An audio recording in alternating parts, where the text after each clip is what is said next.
Bonjour madame, bonjour monsieur. Nous en sommes rendus maintenant au chapitre 10 de magistrature ou dictature, intègre ou gangrenée.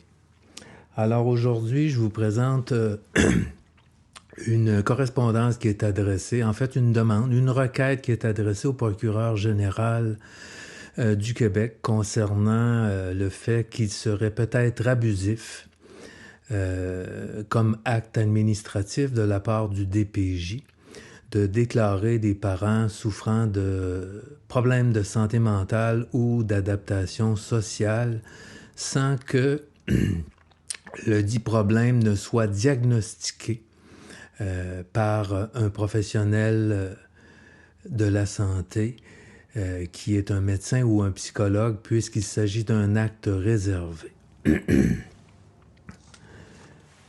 Donc, avant de regarder cette correspondance où je vais vous commenter chaque paragraphe pour que la situation soit claire, je vous présente quelques exemples de cas, mais on n'ira pas tellement loin là-dedans, il y a beaucoup de cas comme ça.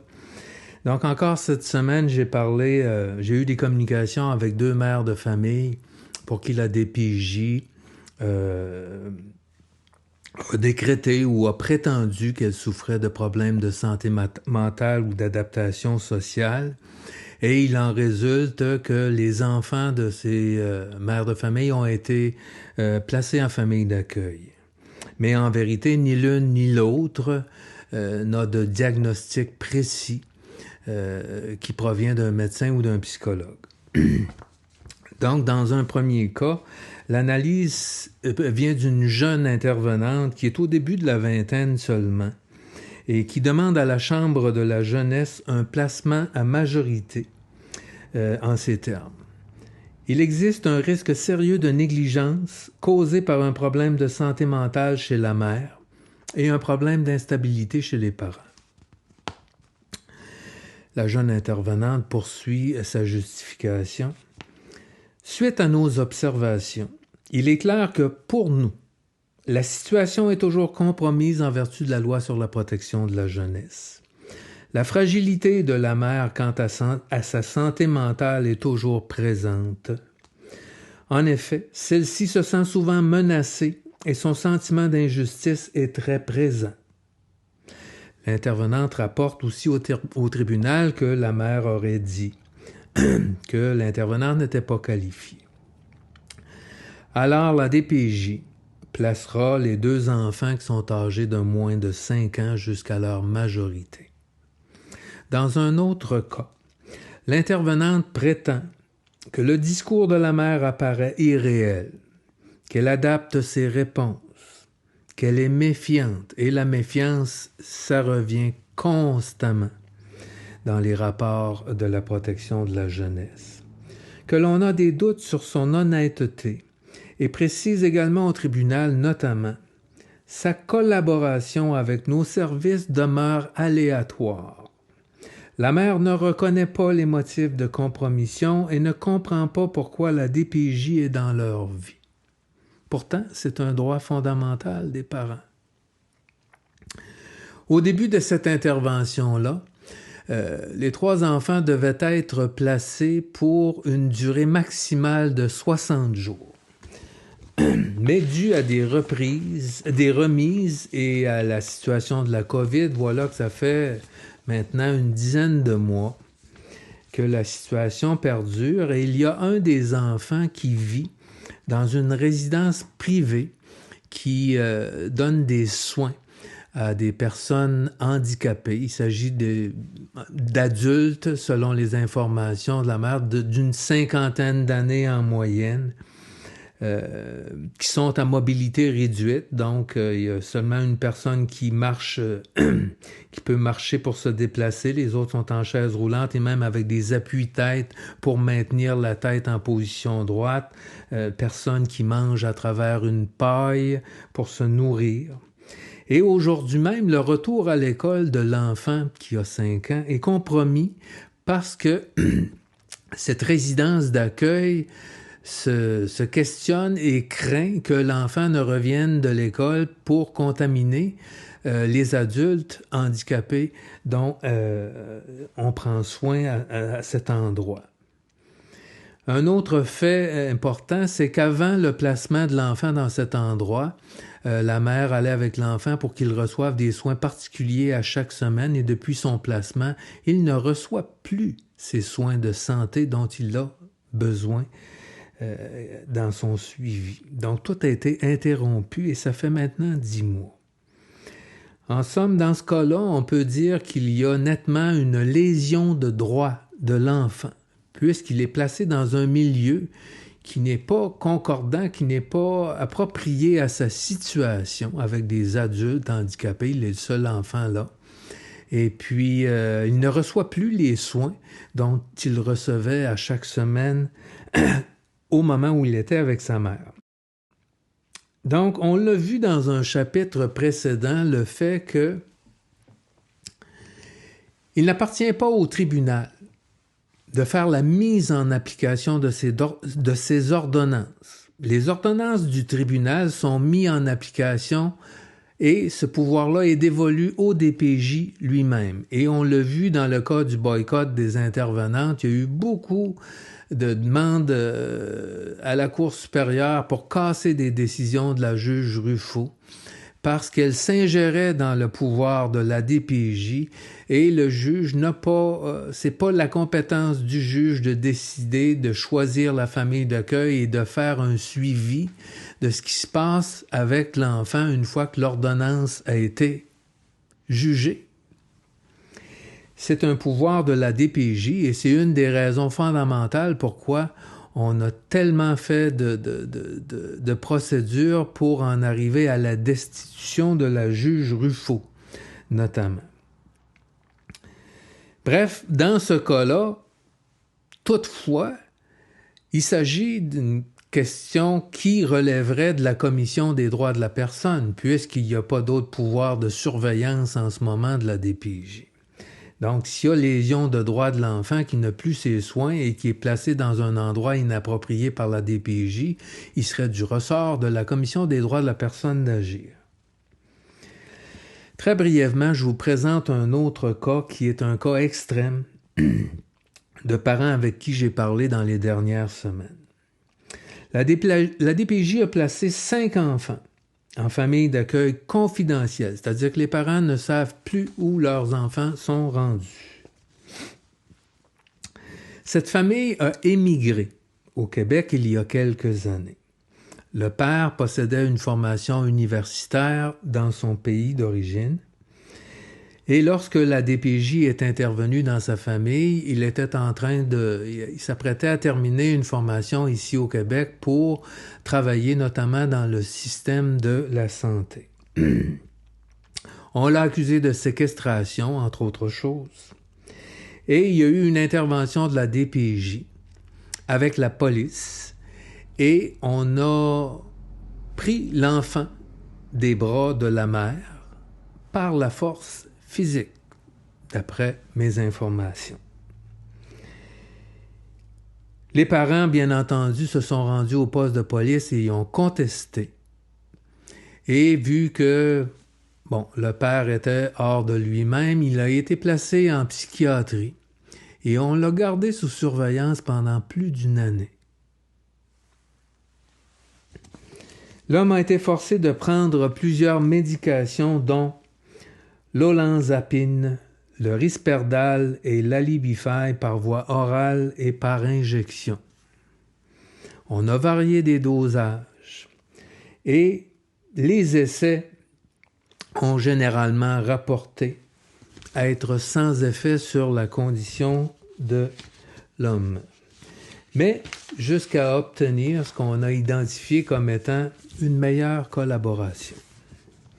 Aujourd'hui, il est de retour avec son épouse et ne prend plus rien de ses médications, bien entendu. Il m'a confié ne jamais avoir consommé de drogue, ni d'alcool, ni de médicaments autres qu'un supplément de vitamines. Et il n'avait aucun dossier psychiatrique avant l'intervention du DPJ. A priori, son dit problème de santé mentale résulte du fait que l'on a soupçonné un trouble délirant de type persécutoire probable. Toutefois, ce qui est extrêmement clair, c'est que ces présumées idées délirantes qu'on lui a attribuées concernent essentiellement les actes administratifs posés par la DPJ qu'il contestait. En somme, il a été remis en liberté puisque considéré comme non dangereux, mais affecté de ce qu'on appelle maintenant un trouble délirant persécutoire atténué. Il a été acquitté des charges criminelles qui pesaient contre lui sous le prétexte de son prétendu problème de santé mentale. Dans cette affaire, ou plutôt dans ce cauchemar qui dure depuis plus de 2 années, les enfants n'auraient pas témoigné devant le tribunal. Et plusieurs faits sont très contradictoires et non concordants. Par exemple, l'aîné des enfants aurait décrit son père comme un homme généreux et sa mère comme gentille et précisé que les parents s'aiment. La DPJ a saisi la Chambre de la jeunesse pour que le bébé soit maintenant éligible à l'adoption et que les 4 autres enfants soient placés jusqu'à la majorité.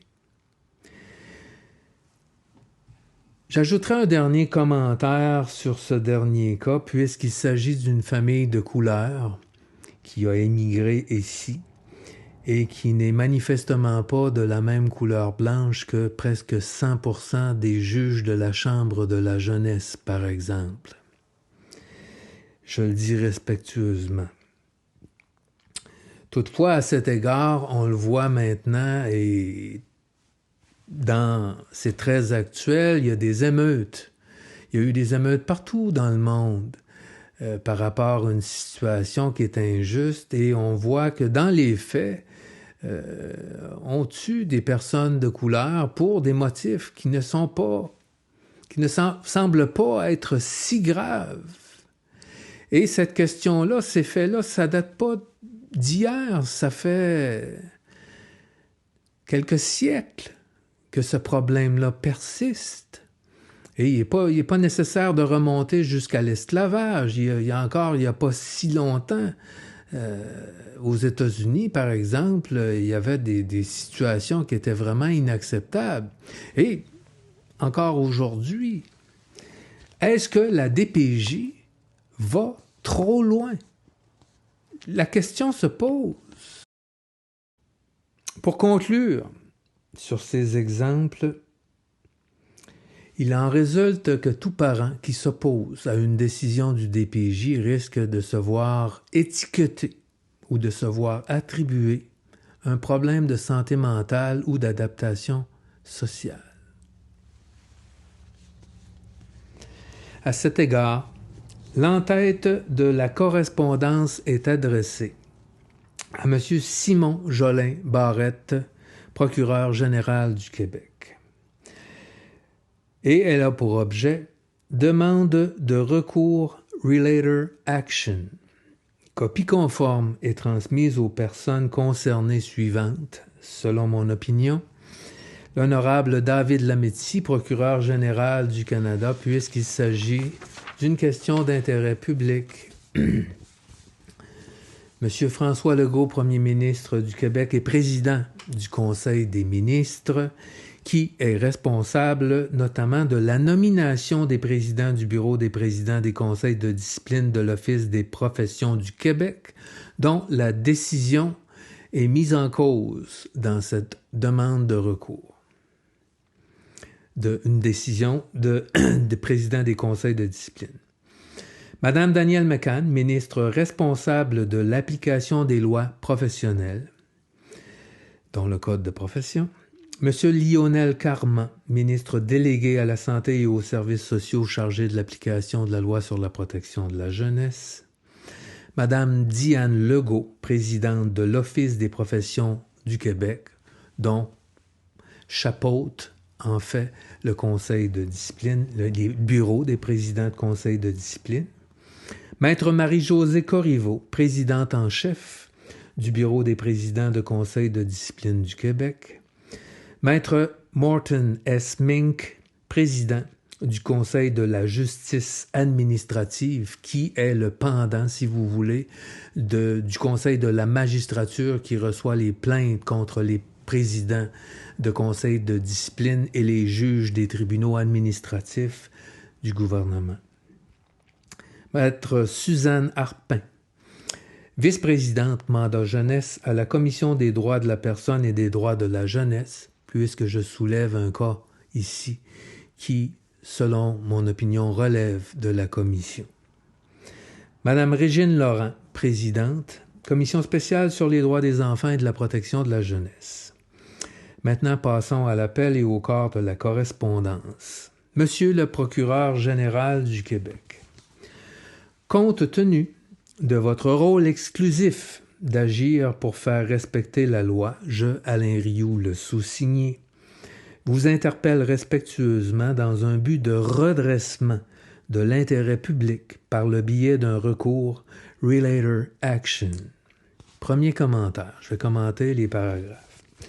Donc, on expliquera plus loin qu'est-ce que ça veut dire un recours Relator Action, mais pour l'instant, précisons un peu le rôle du procureur général et certains de ses droits qui sont très particuliers.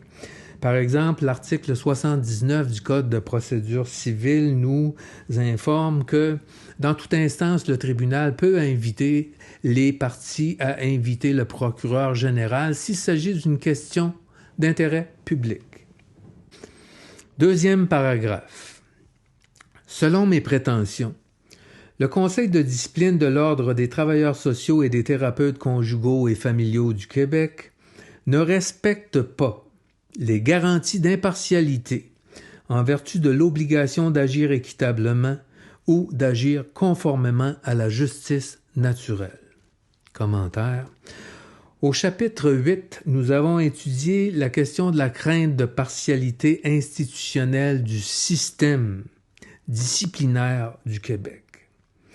On a aussi considéré un cas particulier, c'est-à-dire celui de Maître Laure, qui est un libéral qui a travaillé pour un ministre de la Sécurité publique, pour un ministre de la Sécurité du Revenu, un ministre des Finances, et qui a été chef de cabinet aussi pour le whip du gouvernement libéral de Jean Charest pour enfin être récompensé, c'est-à-dire qu'il a été nommé président de conseil de discipline par le Conseil des ministres et il a été promu aussi, encore une fois, comme récemment, au mois de mai 2020, reconduit comme président en chef adjoint du Bureau des présidents des conseils de discipline par le Conseil des ministres du gouvernement Legault.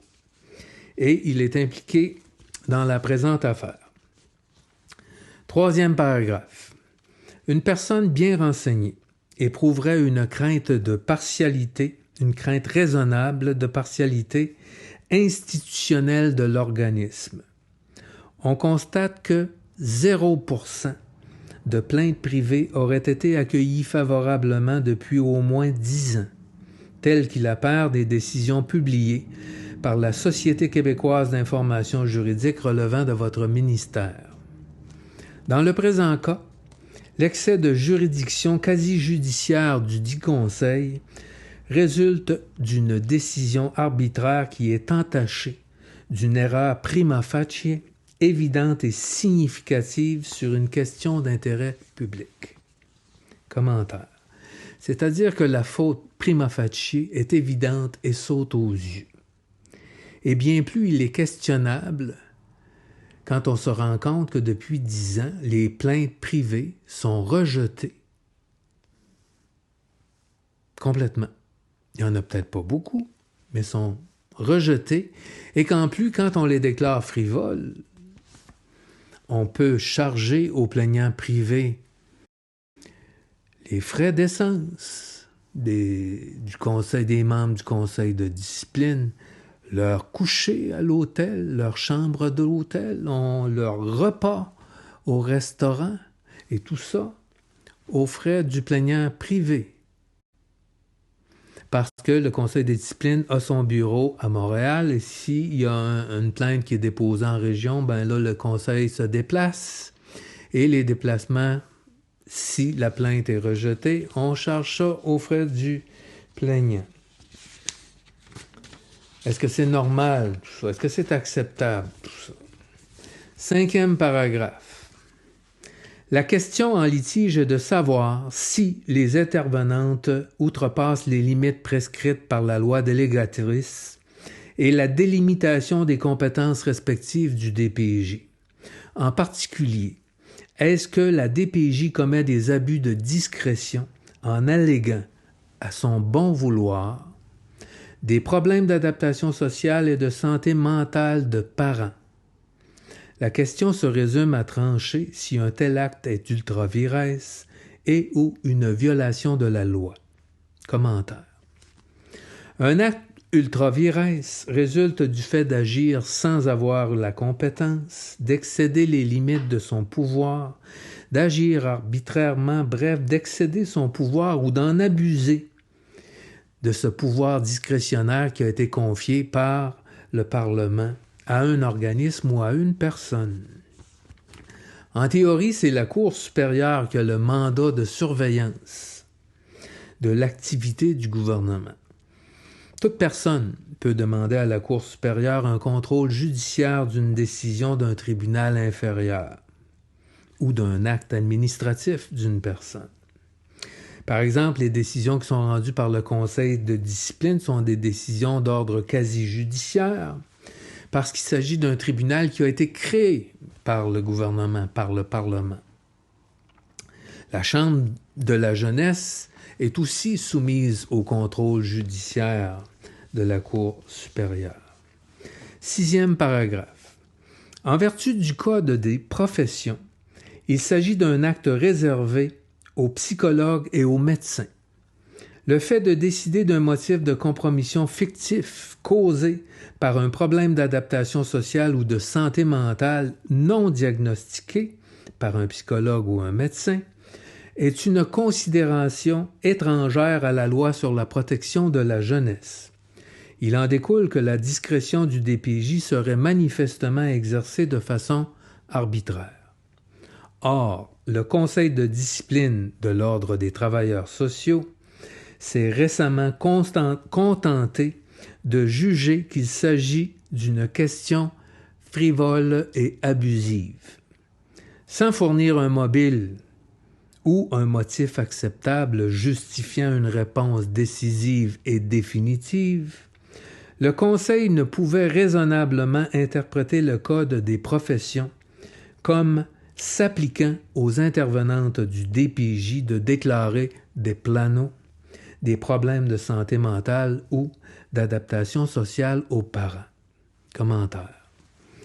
Bref, nous l'avons mentionné au chapitre 8.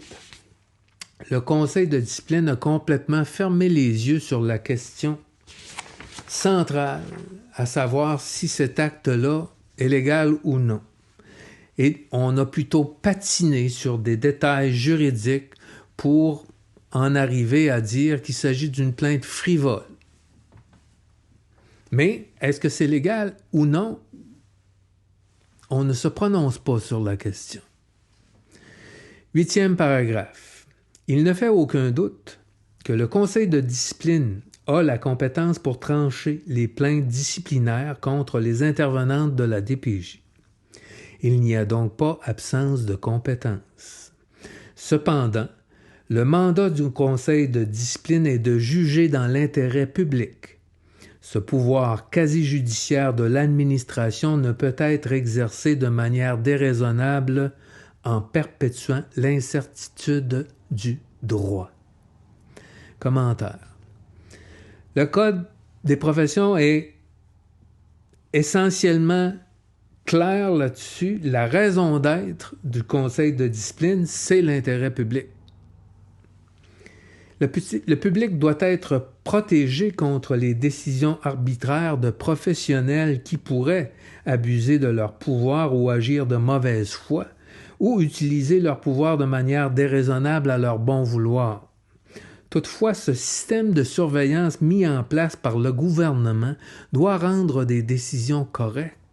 Au premier niveau, on nomme des personnes pour faire la mise en application de la loi de la DPJ, par exemple. Puis au deuxième niveau, on nomme des personnes pour surveiller les actes disciplinaires, sauf qu'il faut qu'on rende des décisions raisonnables.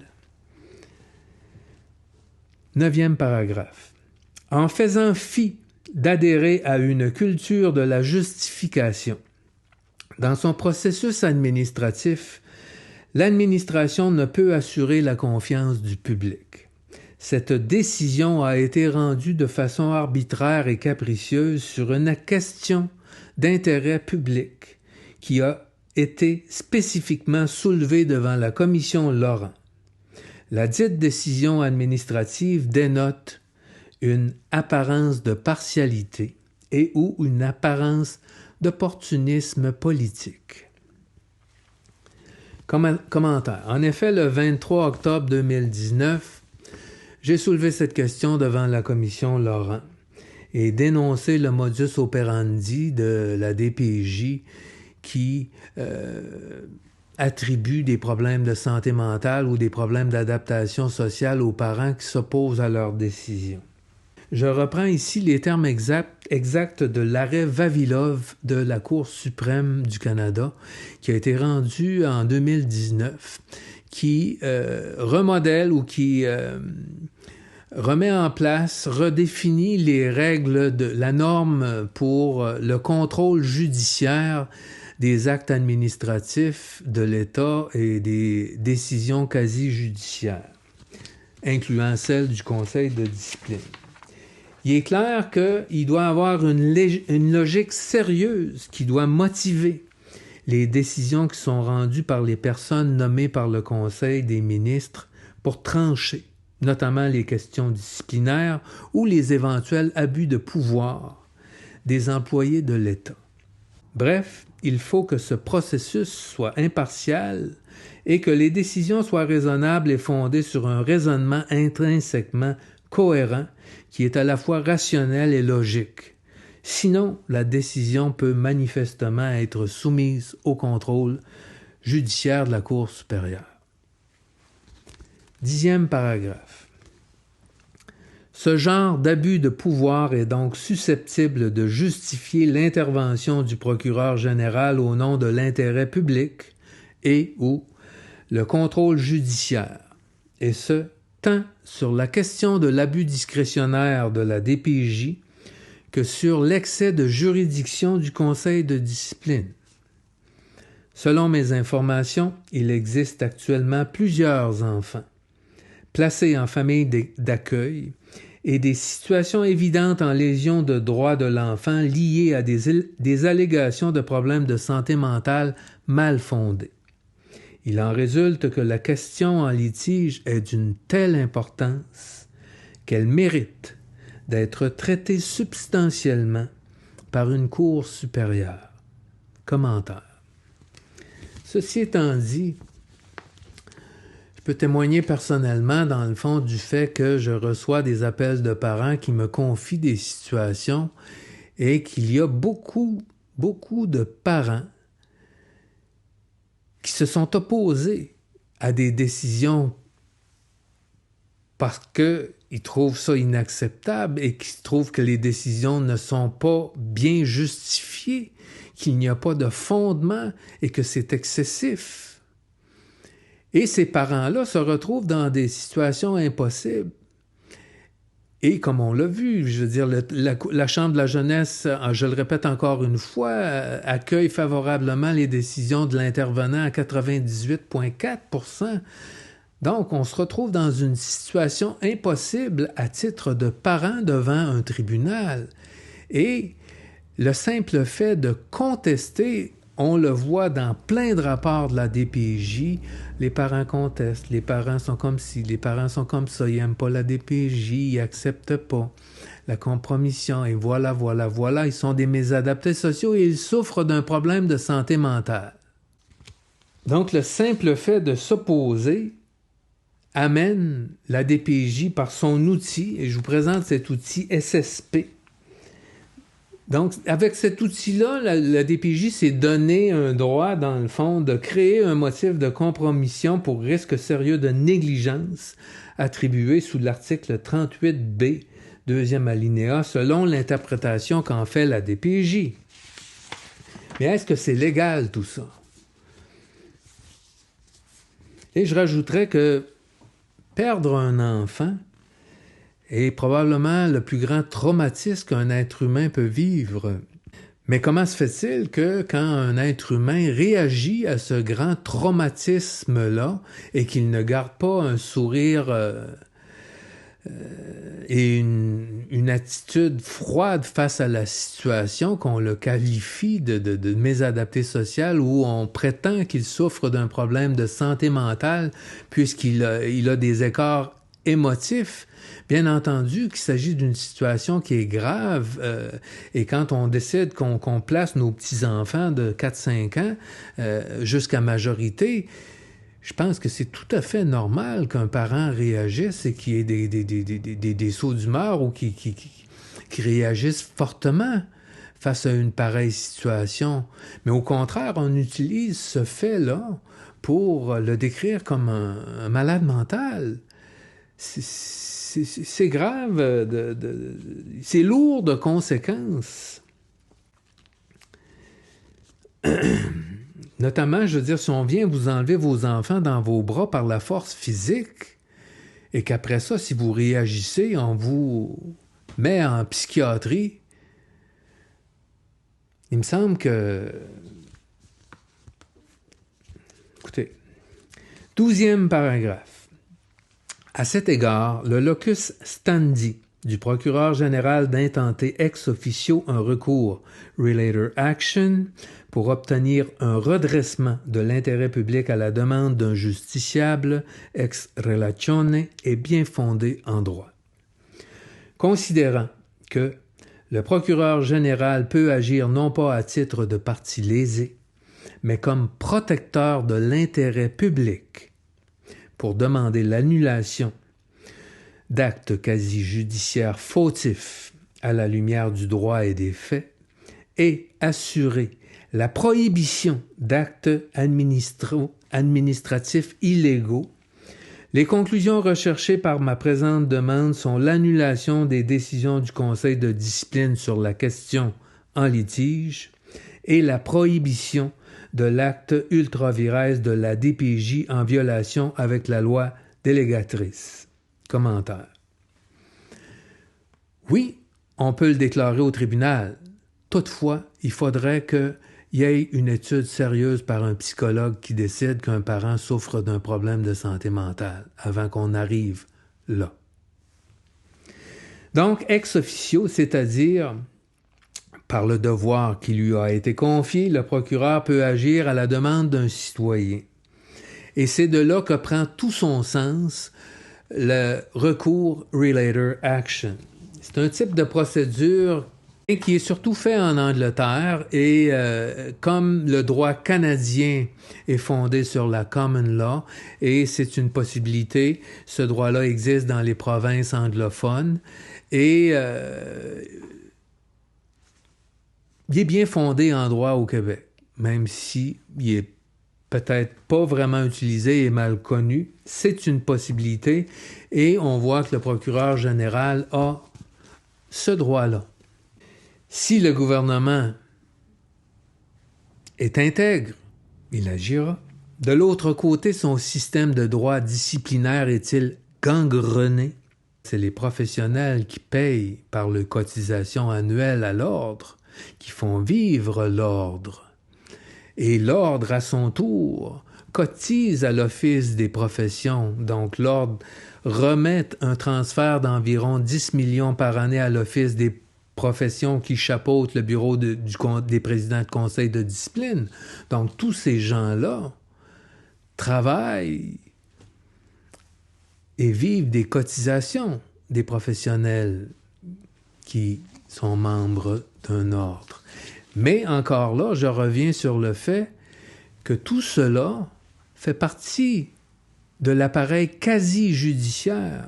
Donc, c'est des décisions qui sont transmises par le gouvernement de former ces organismes-là et ce système-là, comme on a vu au chapitre 8.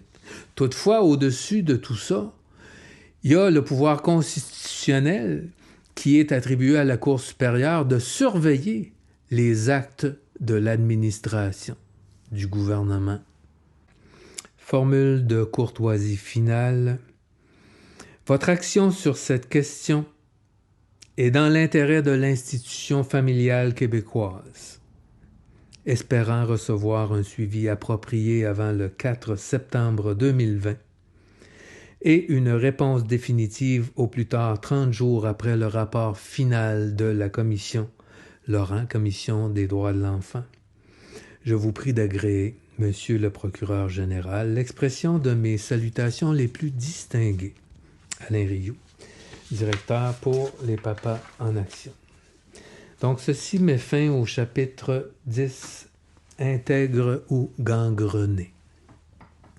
Bien entendu, on ne peut pas présumer de ce que le gouvernement décidera de faire dans ce dossier. Toutefois, selon mon humble avis, il s'agit d'une question d'intérêt public puisqu'elle peut toucher n'importe quel parent du Québec à n'importe quel moment.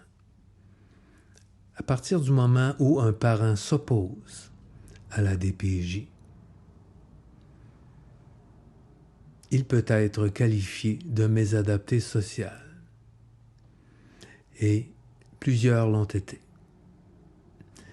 Toutefois, ces problèmes de santé mentale, les problèmes de mésadaptation sociale, sont-ils acceptables? D'une part, moralement acceptables, et légaux, d'autre part. Et si le Conseil de discipline des travailleurs sociaux décide qu'il s'agit d'une question frivole et abusive, peut-être que la Cour supérieure ou qu'une Cour d'appel et même la Cour suprême pourraient en juger qu'il en va autrement.